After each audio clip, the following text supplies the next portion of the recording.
So students, we are going to do some previous year NEET question on body fluid and circulation. Okay. Now first question हम देख रहे हैं. The question, first question. First question क्या है? A specialized nodal tissue embedded in the lower corner of the right atrium, close to AV septum, atrioventricular septum, delays the spreading of impulse to heart for about 0.1 second. अब question है जब हमारे hurt की अगर बात की जा रही है, our heart is myogenic. It is myogenic. Myogenic heart means यहाँ स्पेशल टाइप ऑफ आपके पास मसल सेल्स होंगे, कार्डिक मसल सेल्स, जो क्या जनरेट करेंगे, इम्पल्स जनरेट करेंगे. और उस इम्पल्स को कौन सेंस करेगा? Cardiac muscle. और कार्डिक मसल उसके रेस्पॉन्स में कंट्रैक्ट करेंगे. अब कार्डिक मसल्स कहाँ कहाँ प्रेजेंट होंगे? आपके अट्रा में भी प्रेजेंट होंगे और साथ साथ वेंट्रिकल्स में भी प्रेजेंट होंगे. और दोनों अट्रा और वेंट्रिकल्स क्या करते हैं? कंट्रैक्ट करते हैं. और जब कंट्रैक्ट करते हैं तो ब्लड कहाँ चला जाएगा? अब अगर अल्ट्रा कंट्रैक्ट करेगा तो ब्लड किसमें एंटर करेगा? अपने वेंट्रिकल्स में. किसमें एंटर करेगा? वेंट्रिकल्स. और अगर वेंट्रिकल्स कंट्रैक्ट करेंगे तो ब्लड किसमें एंटर करेगा? अब ये blood is going to enter into the, किसमें एंटर? या तो आपके पास एओर्टा, या तो आपके पास पल्मोनरी ट्रंक, या आप कह दो पल्मोनरी आर्टरी, क्योंकि पल्मोनरी ट्रंक ही आगे जाके किसमें डिवाइड हो रहा है? That is the pulmonary artery में डिवाइड. ठीक है. अब ये कुछ कंडक्टिंग टिश्यूज हैं जो कहाँ प्रेजेंट है, जो क्या करवा रहे हैं? आपके फोर्स ऑफ कंट्रैक्शन. जो हार्ट में जो कंट्रैक्शन प्रोड्यूस हो रहा है उसके पीछे कोई स्पेशलाइज्ड मसल सेल्स कहाँ प्रेजेंट है? आपके हार्ट में प्रेजेंट है. जैसे फर्स्ट वन आपके पास ऐसे नोड हो सकते, नोड है. सेकंड है जिसको आप पेस मेकर कहते हो, जो सबसे ज्यादा इंपल्स जनरेट करता है. इसके अलावा आप होंगे एवी नोड हो सकते, there is a presence of AV node. और एवी नोड कहाँ प्रेजेंट है? अब it is present at the lower corner. कहाँ प्रेजेंट है? आप होगे lower corner of right atrium और क्लोज टू आपको AV septum. It is going to delay. AV node क्या करता है? आप होगे it is going to delay the spread of impulse, क्योंकि इसका काम होता है इम्पल्स को स्प्रेड करना. तो आप कितना डिले करवा रहा है? आपके 0.1 सेकेंड. कितना करवा रहा है? 0.1 सेकेंड. और ये डिले इसलिए इसलिए डिले कर रहा है क्योंकि अठारह में जो ब्लड था वो सारा का सारा ब्लड किस में एंटर करे? आपको इनटू द वेंट्रिकल्स. इसीलिए क्या हो रहा है? This delay is going to occur. तो देख लो, this delay is going to occur. Blood to enter in the aorta नहीं, the ventricles to enter to empty completely. तो आंसर क्या आएगा? The atria to empty completely. इसीलिए ये सारा डिले हो रहा है. ठीक है. अल्ट्रा से सारा ब्लड किसमें चला जाए? वेंट्रिकल्स में. और इसी के लिए इसीलिए क्या हो रहा है? आपके this delay is going to occur. और डिले कितने टाइम हो रहा है आपके? That is the 0.1 second. Okay. तो आंसर क्या आएगा इसका? That is the fourth answer. Next देखिए.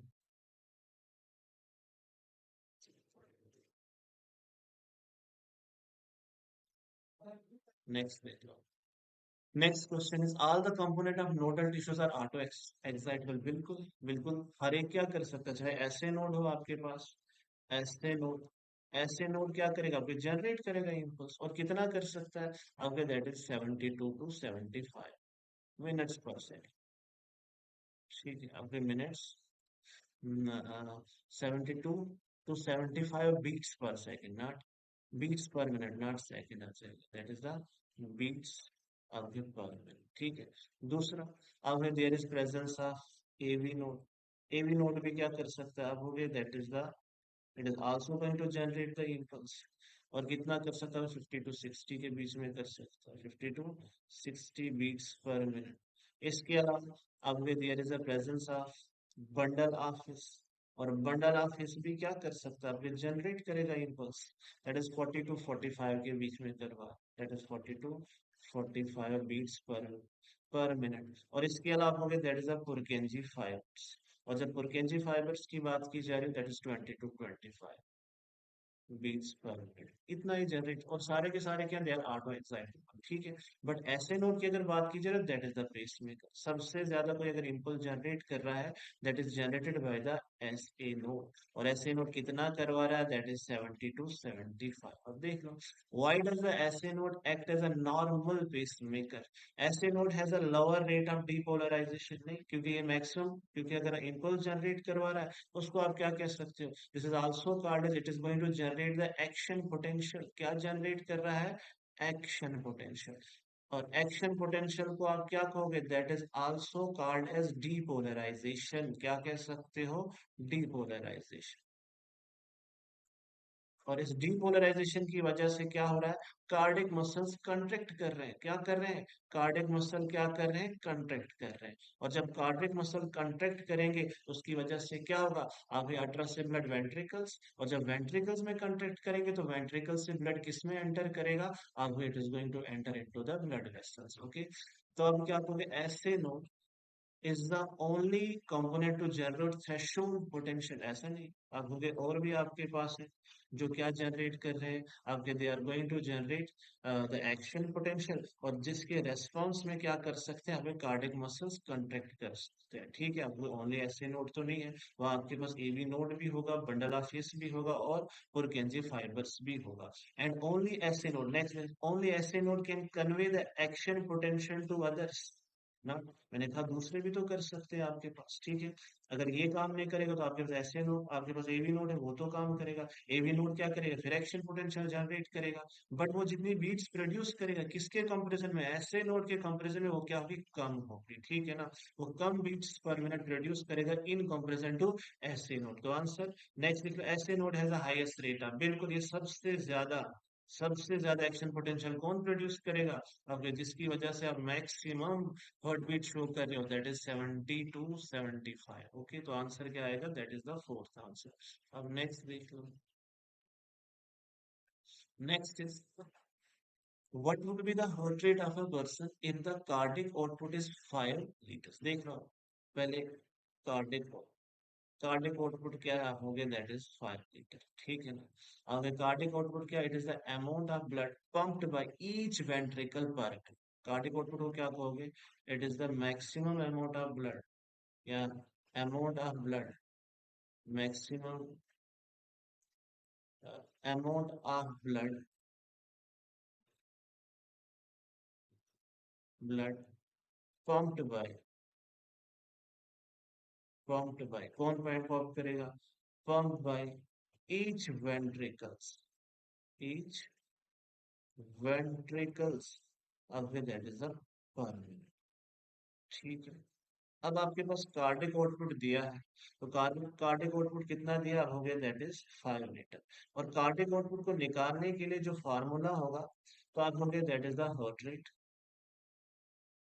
आप क्या कहोगे, एक तो हार्ट रेट, और हार्ट रेट के साथ साथ आपके पास स्ट्रोक वॉल्यूम होनी चाहिए, that is the stroke volume. Stroke volume means जब वेंट्रिकल्स कंट्रैक्ट करेंगे तो कितने कितने अमाउंट ऑफ ब्लड को पंप करेगा, अब कितने अमाउंट ऑफ ब्लड को पंप करेगा जब वेंट्रिकल्स क्या कर लेंगे, कंट्रैक्ट करेंगे with each heart beat, with each heart. जब वेंट्रिकल्स कंट्रैक्ट करेंगे विद ईच हार्ट बीट, क्योंकि आपके पास कितनी beats normally, that is 70 to 75 के बीच में हो रही है, तो विद ईच हार्ट बीट एक वेंट्रिकल कितने अमाउंट ऑफ ब्लड को क्या कर रहा है, पंप कर रहा है, उसको क्या कहोगे, that is called stroke.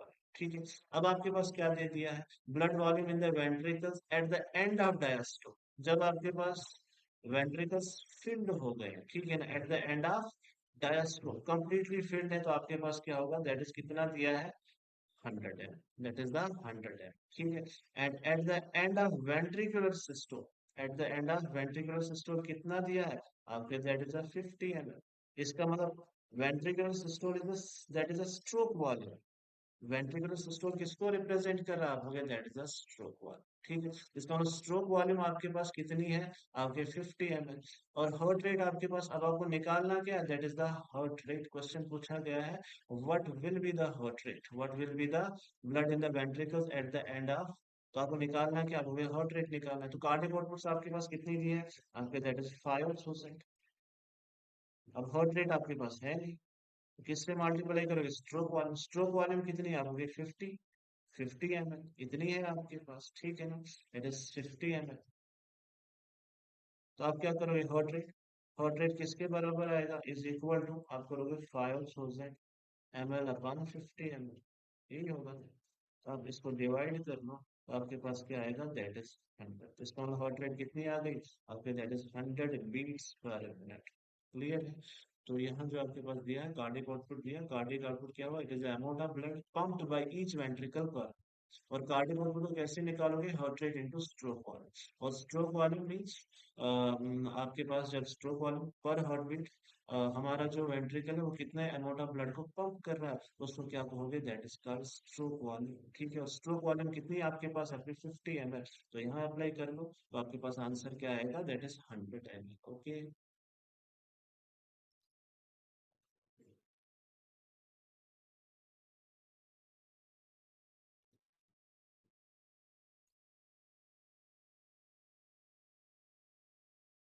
Next question देखिए। क्वेश्चन पूछा गया है, which of the following condition cause erythroblastosis fetalis, तो erythroblastosis fetalis किसकी वजह से, तो आंसर सीधा सा है, अगर मदर आपके पास क्या होगी, अगर मदर आपके पास आर एच नेगेटिव होगी और जो फीटस इनसाइड द प्लेसेंटा कैसा होगा, आपके आर एच पॉजिटिव होगा, तो कौन सी कंडीशन होगी, दैट इज इरिथ्रोब्लास्टोलिस फ्यूटालिस। ठीक है, और इरिथ्रोब्लास्टोलिस फ्यूटालिस में क्या होगा, अभी आरबीसी का ब्रेक डाउन होगा, और अगर आरबीसी का ब्रेक डाउन होगा तो एक कंडीशन कॉमन है, अभी आरबीसी का काउंट ब्लड में क्या होगा, इन द फीटल ब्लड में क्या होगा, अभी डिक्रीज होगा, एंड दिस लीड टू, अभी jaundice, this lead to the anaemia condition, कौन सी कंडीशन करवा सकता है, आपके एनीमिया कंडीशन। ठीक है, इसके साथ साथ अब एक पिगमेंट की कंसंट्रेशन भी इंक्रीज होगी, जैसे बिलीरुबिन, जब आप हीमोग्लोबिन का ब्रेक डाउन करोगे तो हीम से जो पिगमेंट इंक्रीज होगी, दैट इज कॉल्ड बिलीरुबिन। ठीक है, और बिलीरुबिन इज रेस्पॉन्सिबल फॉर, अगर इसकी कंसंट्रेशन इंक्रीज होगी तो येलोइश लाइक अपीयरेंस आना स्टार्ट हो, बॉडी का अपीयरेंस कैसे आ जाएगा, कैसा आ जाएगा, that is yellowish like appearance.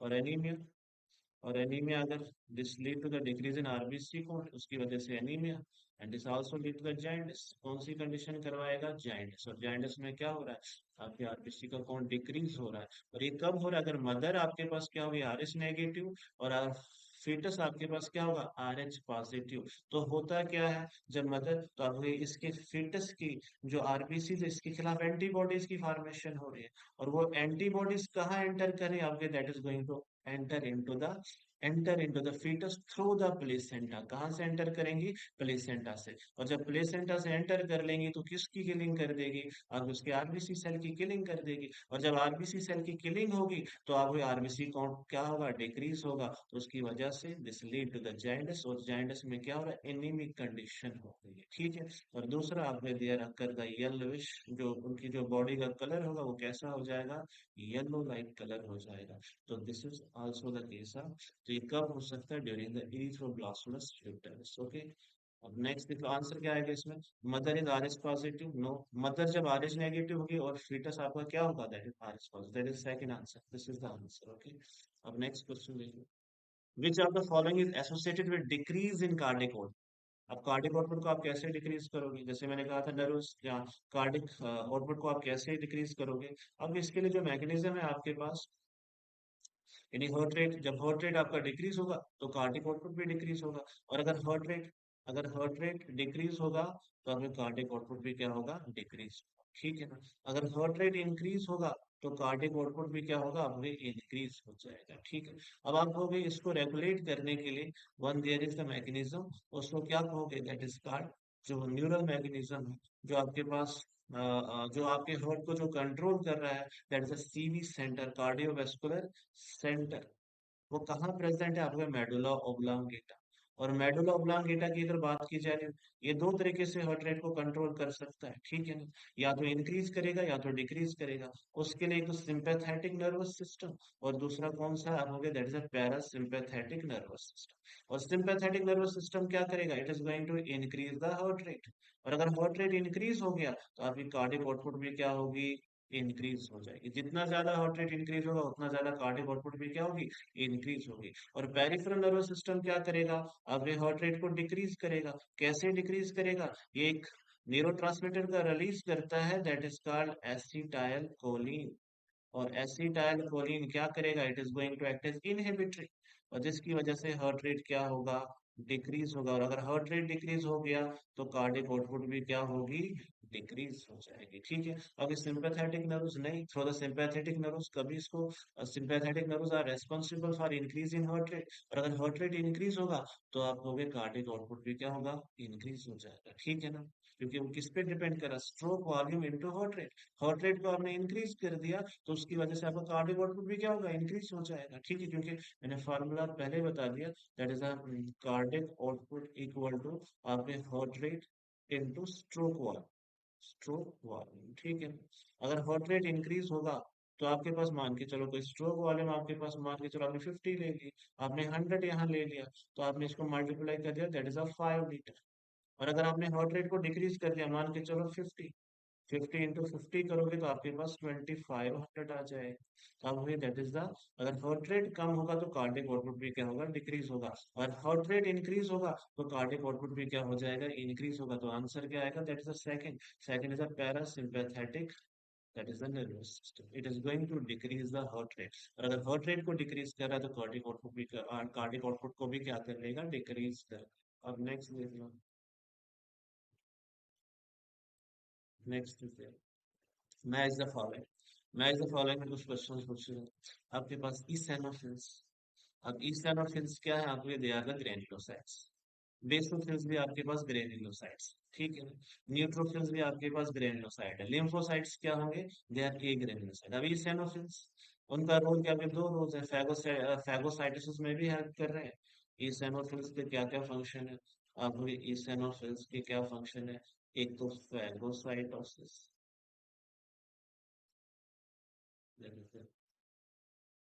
एक तो आपके पास फैगोसाइटोसिस,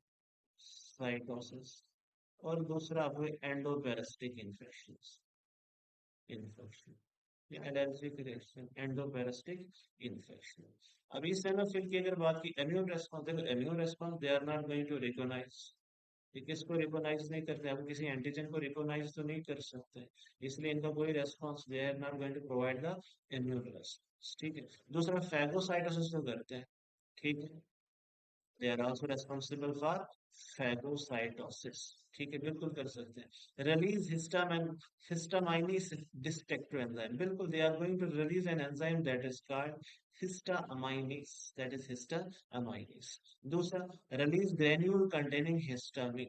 अब देखो एसिनोफिल की, दूसरा आपके पास बेसोफिल दिया गया, तो बेसोफिल क्या करते हैं, आपके बेसोफिल फैगोसाइटिस तो नहीं करेंगे, इम्यून रेस्पॉन्स भी नहीं करेंगे, दे आर गोइंग टू, क्योंकि जब हम बेसोफिल्स की बात की जा रही है, they are responsible for release of histamine, they are responsible for release of serotonin, और सेरोटोनिन के साथ अब हेपरिन, इसका रिलीज करते हैं, अब हेपरिन का रिलीज करते हैं। और जो भी एक्टोपेरासिटिक एलर्जिक रिएक्शन होती है उसमें किसका रोल आता है, अब that is the basophil cells. Okay, तो अब बेसोफिल सेल क्या करता है, रिलीज ग्रेन्यूल कंटेनिंग हिस्टामाइन, बिल्कुल it is going to release granule containing histamine. ठीक है, बट eosinophil फैगोसाइटिस कर रहा है, दैट इज वीक फैगोसाइटिस, और मेजर सेल जो फैगोसाइटिस के लिए रेस्पॉन्सिबल होता है आपको, दैट इज द न्यूट्रोफिल। ठीक है, अब eosinophil क्या करेगा आपके, it is going to release histaminase destructive enzyme. इसके अलावा लिम्फोसाइट्स की अगर बात की जाए, that is going to provide the immune response, कौन प्रोवाइड करेगा, that is going to provide by the lymphocyte. और लिम्फोसाइट में आपके पास एक तो बी सेल आएगा, दूसरा टी सेल आ जाएगा, और दोनों सेल क्या प्रोवाइड करते हैं आपको, इम्यून रेस्पॉन्स। और इम्यून रेस्पॉन्स तभी प्रोवाइड करेंगे because they are going to recognise the antigen, और जब एंटीजन को रिकॉग्नाइज करेंगे या फॉरेन सब्सटेंस को रिकॉग्नाइज करेंगे तो बी सेल आपके पास एंटीबॉडी की फॉर्मेशन करेगा, और टी सेल आपके पास क्या फॉर्म करेगा, cytokines, different type of cytokines, and that is responsible for, वो क्या करेगा, कोई डिफरेंट टाइप ऑफ जो सेल्स हैं आपके पास जो हमारी बॉडी को प्रोटेक्ट कर रहे हैं, उनके नंबर को इंक्रीज कर रहे हैं, उनके नंबर को क्या कर लेगा, आपको इंक्रीज कर लेगा। ठीक है, और उसमें भी टी सेल में मेजर जो सेल होगा that is the T H, कौन सा होगा, दैट इज द जो मेजर इम्यून रेस्पॉन्स प्रोवाइड कर रहा है, because this cell is responsible for activation of B cell का एक्टिवेशन भी कर रहा है, this cell is responsible for activation of T C cell, this cell is also responsible for formation of other cells जो हमें क्या, हमारी body को क्या कर रहे हैं, प्रोटेक्ट करें, चाहे मोनोसाइट्स, चाहे आपके पास डेंड्राइटिक सेल्स हो चाहे एनके सेल्स, उनके नंबर को कौन इंक्रीज करवा रहा है, that is the P L. कैसे करेगा, डिफरेंट टाइप ऑफ साइटोकाइनिन को रिलीज कर। तो आंसर क्या आएगा इसका, इसेनोफिल का थर्ड आ जाएगा और बेसोफिल का फोर्थ। तो दिस इज द आंसर, ठीक है ना। तो आंसर आपके पास this is the fourth answer. Next देखो, नेक्स्ट इज देयर, थोड़ा ईसीजी के बारे में पूछा गया है, कुछ वेव्स के बारे में पूछा है। तो मैं पहले कुछ वेव्स बताऊंगा जो क्या मेजर करती है, आपके electrical conductivity of the heart को मेजर करती है, जिसमें आपके पास एक तो पी वेव होगी। पी वेव किसके बारे में बोल रही है, it is going to tell about atrial depolarization. किसके बारे में, अल्ट्रल डीपोलराइजेशन या अल्ट्रल कंट्रैक्शन कह सकते हो, या अल्ट्रल एक्शन पोटेंशियल, इसके बारे में हमें बता दिए, ठीक है। जब अल्ट्रा कंट्रैक्ट करेंगे तो कौन सी वेव प्रोड्यूस होगी, आपके that is P wave produce हो जाएगी, ठीक है। फिर आपके पास Q R S, Q R S किसके बारे में बता रही है, आपके that is the ventricular depolarization या वेंट्रिकुलर कंट्रैक्शन कह सकते हो, या वेंट्रिकुलर सिस्टोल कह सकते हो। क्या कह सकते हो, वेंट्रिकुलर सिस्टोल। तो कौन सी वेव प्रोड्यूस होगी, that is Q R S, ठीक है। फिर आपके पास टी वेव आ जाती है। टी वेव की अगर एंड की बात की, एट द एंड वो किसके बारे में बता रही है, जो आपका जो वेंट्रिकुलर सिस्टम है, that is the end of ventricular system, ठीक है ना। That is the end of, किसको रिप्रेजेंट कर रही है, वेंट्रिकुलर सिस्टम के एंड को रिप्रेजेंट कर रही है। तो आप ये भी कह सकते हो वेंट्रिकुलर डायस्टोल, और वेंट्रिकुलर रिपोलराइजेशन किसको रिप्रेजेंट कर रही है, और T wave is going to mark the end of, it is going to mark the end of ventricular system. Cone, okay, that is the T wave. That is the T wave. Of the QRS wave complex in the P wave, atrial depolarization, atrial systole, या atrial contraction. या तो आप होगे atrial systole या atrial contraction, ठीक है ना। फिर QRS आगे ventricular, that is the depolarization, ventricular systole और ventricular contraction। इसके बाद T wave mark the end of ventricular system, इसका मतलब वेंट्रिकल्स किस में चले जाएंगे, फिर डायस्टोल में वापस आ जाएंगे। क्योंकि हार्ट में क्या हो रहा है, कंट्रैक्शन हो रहा है, रिलैक्सेशन हो रहा है, कंट्रैक्शन रिलैक्सेशन, ठीक है। कंट्रैक्शन से ब्लड बाहर चला जाएगा, और वेंट्रिकल जब आप रिलैक्सेशन की बात करो, रिलैक्सेशन में ब्लड फिर वापस आ जाएगा, ठीक है ना। यही जो इवेंट हार्ट में हो रहे हैं, that is going to occur in 0.8 second.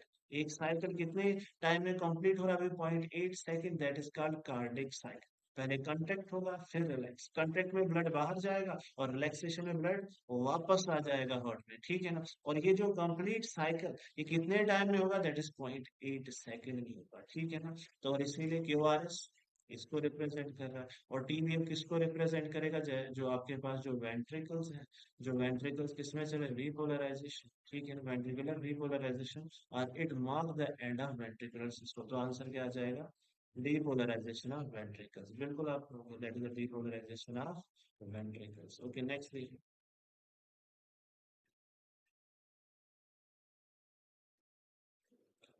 which enzyme is responsible for conversion of inactive fibrinogen into fiber, देखो, this is the blood clotting mechanism, जिसको हम कैस्केड मैकेनिज्म कहते हैं। और कैस्केड मैकेनिज्म में जो एनसीईआरटी ने दिया है, पहले जैसे आपके पास मान के चलो, जब सेल डैमेज हो जाएंगे कहीं भी रीजन में, दे आर रेस्पॉन्सिबल फॉर कुछ chemical substance, one of that is going to be secreted is with thromboplast, that is the thromboplast। और थ्रोम्बोप्लास्टिन क्या एक्टिवेट करेगा, आपका कैस्केड मैकेनिज्म, यहाँ ब्लड क्लॉटिंग मैकेनिज्म। और ब्लड क्लॉटिंग मैकेनिज्म के लिए different type of clotting factors responsible होते हैं, ठीक है ना। और जिसमें आपके पास डिफरेंट, चाहे फाइब्रिनोजन हो, प्रोथ्रोम्बिन हो, कैल्शियम, प्रो एसरलिन हो, एसरलिन हो, ठीक है ना, डिफरेंट टाइप ऑफ क्या होंगे, आपके वहाँ आपके पास different type of clotting factors responsible होंगे, जो ब्लड को क्या कर लेंगे, क्लॉट कर लेंगे, उसको क्लॉट फॉर्म में चेंज कर लेंगे, ठीक है ना। और जिसमें कुछ एंजाइम्स लास्ट वाले कुछ, जैसे one of the enzyme is there, या one of the clotting factor there is prothrombin, this is prothrombin. और प्रोथ्रोम्बिन किस फॉर्म में होता है, इनएक्टिव फॉर्म। और प्रोथ्रोम्बिन किस में चेंज होगा, अपने थ्रोम्बिन, किस में चेंज होगा, थ्रोम्बिन। और थ्रोम्बिन में चेंज करने के लिए जो एंजाइम इसके लिए रेस्पॉन्सिबल है दैट इज थ्रोम्बोकाइनेज। कौन रेस्पॉन्सिबल होगी? थ्रोम्बोकाइनेज। और यही थ्रोम्बिन किसको एक्टिवेट करेगा? आपके फाइब्रिनोजन। और फाइब्रिनोजन को किसमें चेंज करेगा? फाइब्रिन। और फाइब्रिन क्या करेगा? एक नेटवर्क लाइक स्ट्रक्चर बनाएगा। बहुत सारे फाइब्रिन मिलके क्या बनाएंगे? Network like structure. और उसी नेटवर्क लाइक स्ट्रक्चर को क्या कहोगे? That is called clot. और ये क्या प्रिवेंट करेगा? अब जो ब्लड को बाहर आने से प्रिवेंट कर लेगा। ठीक है। Which enzyme is responsible for conversion of inactive? Fibrin, fibrinogen क्या होगा? आपका इनएक्टिव होगा। It is present in inactive form. उसको किस में चेंज कर रहा है? Active form, that is fibrin. और फाइब्रिन में चेंज करने के लिए जो प्रोटीन रेस्पॉन्सिबल है या जो एंजाइम रेस्पॉन्सिबल है दैट इज थ्रोम्बिन। और थ्रोम्बिन तो ये क्या करेगा? आपके फाइब्रिन जो है, फाइब्रिन प्रोटीन क्या बनाएगी? नेटवर्क लाइक स्ट्रक्चर बनाएगा। और वही नेटवर्क लाइक स्ट्रक्चर को क्या बोले? That is called clot. तो आंसर क्या आएगा आपके? That is the thrombin. ठीक है। अब नेक्स्ट देखो, person with A B blood group are called universal recipient. ठीक है ना? रेसिपिएंट। ठीक है। This is due. अब हम जैसे ब्लड ग्रुप की अगर बात की जाए, जैसे आपके पास A B blood group, A B blood group. अब ए बी ब्लड ग्रुप को आप कैसे डिफाइन? तो आपने कहा दिस इज आरबीसी। इस आरबीसी पे दो एंटीजन है, एक तो ए एंटीजन और दूसरा बी एंटीजन। ठीक है। This is RBC. और ए बी को आप कोई भी ब्लड दे सकते हो। ठीक है। ए बी की अगर बात की जा रही है, ये ए से भी ले सकता है, ये बी से भी ले सकता है, ये सी से भी ले, A B, A B, A B से भी ले सकता है, और साथ साथ कहाँ से ले सकता है? दैट इज द, ठीक है। अब फिर जो ए बी ब्लड ग्रुप है, it is going to receive the blood from, चाहे ए से, चाहे ए इंडिविजुअल हो जिसके पास ए ब्लड ग्रुप है, चाहे बी हो, चाहे ए बी हो, या जिसकी वजह से हम क्या कहते हैं? This is called universal recipient. ठीक है। अब ये जो आरबीसी है, मैंने कहा इसकी प्लाज्मा मेम्ब्रेन पे आपके पास क्या होंगे? आपके दो एंटीजन होंगे, एक तो ए एंटीजन और दूसरा बी एंटीजन। यहाँ एक रूल आ जाता है। According to this rule, if an antigen is present, if an antigen is present on the plasma membrane of RBC, then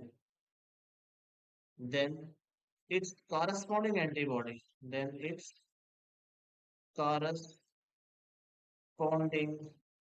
antibody is absent in blood plasma, is absent in blood plasma, then its corresponding antibody is absent in blood। समझ आते हैं? तो आप क्या इसको apply करते हैं। ठीक है। इसीलिए अगर आप कोई भी, चाहे ए दे दो, चाहे उसको बी दे दो, चाहे ए बी दे दो, ओ दे दो, कोई भी रिजेक्शन रेस्पॉन्स नहीं आएगा, क्योंकि वहाँ एंटीबॉडी ही एब्सेंट है। वहाँ एंटीबॉडी ही क्या होगी? एब्सेंट होगी। तो आप क्या होगी? Presence of antibodies anti A and anti B नहीं होगी। मैंने क्या बताया? According to this rule, if an antigen is present on the plasma membrane of RBC, then its corresponding antibody is absent in the blood plasma। तो अब absence of antibodies in antigen ए के खिलाफ भी एब्सेंट होगी और antigen B के खिलाफ भी एब्सेंट होगी। तो अब इसीलिए क्या हो रहा है? It is going to act as universal recipient. It is going to act as universal recipient. ठीक है। और यूनिवर्सल डोनर कौन होगा? That is O. कौन होगा? आपके ओ। ओ क्यों होगा? आपके ओ इसलिए है, there is the absence of, किसकी एब्सेंस होगी? There is the absence of antigen on the plasma membrane of RBC, on the plasma membrane of RBC। समझ आ गए? और in case of O blood group, जिनमें O blood group होगा वहां दोनों एंटीबॉडीज होंगी, वहां दोनों एंटीबॉडी ए के लिए भी होगी और दूसरा बी के लिए भी होगी। इसीलिए अगर आप उसको ए भी दोगे ना, तो एडवांस रिजेक्शन रेस्पॉन्स, ओ आप हर एक को दे सकते हो, बट ओ को जब चाहे तो वो को ओ ही चाहे। ठीक है ना? ओ ब्लड पर्सन को, जो ओ ब्लड ग्रुप वाले पर्सन है, वो कहाँ से ब्लड लेंगे? ओनली फ्रॉम द ओ। क्योंकि अगर आप उसको ए दोगे तो एंटीबॉडी ए प्रेजेंट है, तो एडवांस रिजेक्ट कर लेगी। ठीक है। अगर बी दोगे तो वहां भी एंटीबॉडी किसके खिलाफ प्रेजेंट है? बी के खिलाफ, और वो बी को भी क्या कर लेगी? रिजेक्ट कर लेगी। ठीक है। This is about. अब नेक्स्ट देख लो आपके, अब arrange the following form elements in the decreasing order. आपको डिक्रीजिंग आर्डर में बताते हैं। ठीक है ना? जैसे आपके पास प्लेटलेट्स, पहले आप देख लो प्लेटलेट्स का काउंट कितना होगा। आपके पास प्लेटलेट्स का जो काउंट होगा आपके 1.5 टू हो गया, दैट इज 3.5 है। कितना आपके पास क्या होगा? पर क्यूबिक मिलीमीटर। न्यूट्रोफिल्स की अगर बात की जाए, अगर पहले आप डब्ल्यूबीसी देख लो, डब्ल्यूबीसी की अगर बात की जाए, दैट इज 6,000 to 8,000 पर क्यूबिक मिलीमीटर ऑफ ब्लड। उस डब्ल्यूबीसी में भी सबसे ज्यादा आपके पास न्यूट्रोफिल्स, सबसे ज्यादा कौन से आपके न्यूट्रोफिल्स, ठीक है। और फिर आपके पास जैसे इस्थेनोफिल्स की बात की जा रही है, इस्थेनोफिल्स कितने होंगे आपके 2 to 3%। फिर आपके पास बेसोफिल्स की अगर बात की जा रही है, अब वे दैट इज 0.5 to 1% के बीच में आते हैं। सबसे कम आपके पास कौन से होंगे, दैट इज द बेसोफिल्स। इसके अलावा यहाँ क्या बता दिया, इरिथ्रोसाइट्स जिनको आप आरबीसीज कहते हैं, आरबीसीज की अगर बात की जाए दैट इज 5.5 मिलियन पर क्यूबिक मिलीमीटर ऑफ ब्लड, पर क्यूबिक मिलीमीटर ऑफ ब्लड। सबसे ज्यादा आपके पास क्या आएंगे ब्लड में, आपके पास आरबीसीज होंगे, सबसे ज्यादा क्या होंगे आपके आरबीसी। देख लो सबसे ज्यादा मोनोसाइट्स की अगर बात की जा रही है, तो मोनोसाइट कितने होंगे आपके 6 to 8%। मोनोसाइट आपके पास कितने आएंगे, मोनोसाइट उसको आप 6 to 8% मान के चलो, ठीक है ना। अब अप्लाई कर लो, यहाँ देख लो सबसे ज्यादा आपके पास इरिथ्रोसाइट, सबसे ज्यादा कौन सा आएगा आपको, इरिथ्रोसाइट्स, इरिथ्रोसाइट, ठीक है। अब डिक्रीजिंग ऑर्डर में बता देना। फिर आपके पास अभी प्लेटलेट्स आ जाएंगे 1.5 to 3.5 लाख के बीच में। फिर आपके पास देख लो, फिर आपके पास डब्ल्यूबीसी में सबसे ज्यादा कौन से होंगे आपके न्यूट्रोफिल्स। फिर आपके पास कौन से आएंगे आपके, दैट इज द मोनोसाइट्स। फिर आपके पास कौन से आएंगे आपके, दैट इज द ईथेनोफिल्स। तो अप्लाई करके देख लो, तो आपके पास सबसे पहले कौन सा आएगा, सी। सी के बाद आपके पास ए, सी ए, जहां भी आपके पास अब सी ए है देखो, इसमें आपके पास आंसर क्या आएगा, आपके सी ए फर्स्ट आंसर आ जाएगा। अब नेक्स्ट क्वेश्चन देखो, which of the following statement is correct, increase ventricular pressure causes closure of semilunar valve. देख लो, अगर जब हम वेंट्रिकुलर प्रेशर की बात की जा रही है, जो वेंट्रिकल्स के इनसाइड, जैसे मान के चलो मैं डायग्राम दिखा रहा हूँ, this is the diagram, this is the आपके, this is the atria, this is the ventricles. मैंने कहा जो अल्ट्रा और वेंट्रिकल के बीच में जो वॉल्व होता है, that is called AV valve. इसको क्या कहोगे, एवी वॉल्व, ठीक है। और वेंट्रिकल के यहाँ जो वॉल्व प्रेजेंट होगा उसको क्या कहोगे, जो किसमें ओपन कर रहा है, आपके आर्टरी में ओपन कर रहा है, या एओर्टा में ओपन कर रहा है, यहाँ पल्मोनरी ट्रंक में ओपन कर रहा है, पल्मोनरी आर्टरी में एंटर कर रहा है, तो इसको क्या कहोगे, that is called semi lunar valve. इसको क्या कहोगे, सेमी लूनर, ठीक है। जब वेंट्रिकल्स क्या करेंगे, जब वेंट्रिकुलर प्रेशर इंक्रीज होगा, वेंट्रिकुलर प्रेशर तब इंक्रीज होगा जब वेंट्रिकल्स कंट्रैक्ट करेंगे। जब वेंट्रिकल्स क्या करेंगे, अब ये वेंट्रिकल्स जब क्या करेंगे, कंट्रैक्ट करेंगे, जब वेंट्रिकल्स कंट्रैक्ट करेंगे तो वेंट्रिकुलर प्रेशर क्या होगा, इंक्रीज होगा। और जब वेंट्रिकुलर प्रेशर इंक्रीज होगा तो एवी वाल्व क्लोज हो जाएंगे, एवी वाल्व क्या होंगे, क्लोज हो, क्योंकि ventricle are responsible for pumping of blood. किसके लिए रेस्पॉन्सिबल होते हैं, अब ये pumping of blood, pumping of blood into the blood vessels, into the blood vessel। और ये blood vessel either to the body tissue region इसको कैरी करेगी, या कहाँ लेंगी, लंग्स के पास लेंगी। तो ये किसका काम है, वेंट्रिकल्स। और वेंट्रिकल्स तभी पंप कर सकते हैं जब यहाँ प्रेशर डेवलप होगा, ठीक है। प्रेशर कब डेवलप होगा, जब एवी वालों क्या हो जाएंगे, क्लोज्ड हो जाएंगे, ठीक है ना। तो यहाँ प्रेशर प्रेशर आप डेवलप कैसे करोगे, पहले वेंट्रिकल्स कंट्रैक्ट करेंगे, और जब वेंट्रिकल्स कंट्रैक्ट करेंगे तो प्रेशर डेवलप होगा, उसकी वजह से एवी वालों क्या हो जाएंगे, क्लोज हो जाएंगे। और एवी वालों क्लोज होंगे तो आपके पास एसएल वालों क्या हो जाएंगे, आपके ओपन हो जाएंगे। और जब एसएल वालों ओपन होंगे तो ब्लड किस में एंटर करेगा, आपके दैट इज अorta में एंटर करेगा, या आपके पल्मोनरी आर्टरी में एंटर करेगा, यही तो होगा आपके पास, ठीक है। अब क्या होगा, increase ventricular pressure causes closing of semi-lunar valve, not closing, it is responsible for opening of semi-lunar valve। पहला क्या होगा, the atrioventricular node generate action potential to stimulate utter, नहीं एवी नोड कहाँ present, that is the SA node. कौन उसके लिए responsible होगा, not AV node, it is the SA node, it is the SA node, ठीक है। The tricuspid and bicuspid valve open due to the pressure exerted by simultaneous contraction of, ये पहले से ही open होते हैं, ठीक है, क्योंकि आपकी 70% जो वेंट्रिकुलर जो फिलिंग हो रही है, वेंट्रिकल में जो ब्लड जा रहा है, that is going to occur in diastolic form. किसमें जा रहा है, आपके that is going to occur in diastole form, only 30। और ये जब अगर 70% ब्लड डायस्टोल फॉर्म में जा रहा है, इसका मतलब आपके जो बाइकास्पेड वालों है, बाइकास्पेट वालों और जो ट्राइकास्पेट वालों दोनों क्या होंगे, they are present in open state. ठीक है, तो इसका मतलब ये भी आपके पास क्या होगा, गलत, only 30%। Blood move freely from atrium to ventricles during, बिल्कुल है, इट इज गोइंग टू, मैंने कहा 70% ब्लड जो है, जो अट्रम से कहाँ एंटर कर रहा है, वेंट्रिकल, बिल्कुल ज्वाइंट डायस्टोल में, दोनों रिलैक्स कंडीशन में प्रेजेंट होते हैं। ठीक है, और जो ज्वाइंट डायस्टोल है आपके, दैट इज 0.4 सेकेंड, और eight the end of joint diastole ultra का क्या हो रहा है, कंट्रेक्शन हो रहा है, और जब अल्ट्रा कंट्रैक्ट करेगा 30% ब्लड जो अल्ट्रा में था वो किसमें एंटर करेगा, आपने, it is going to enter into the ventricles.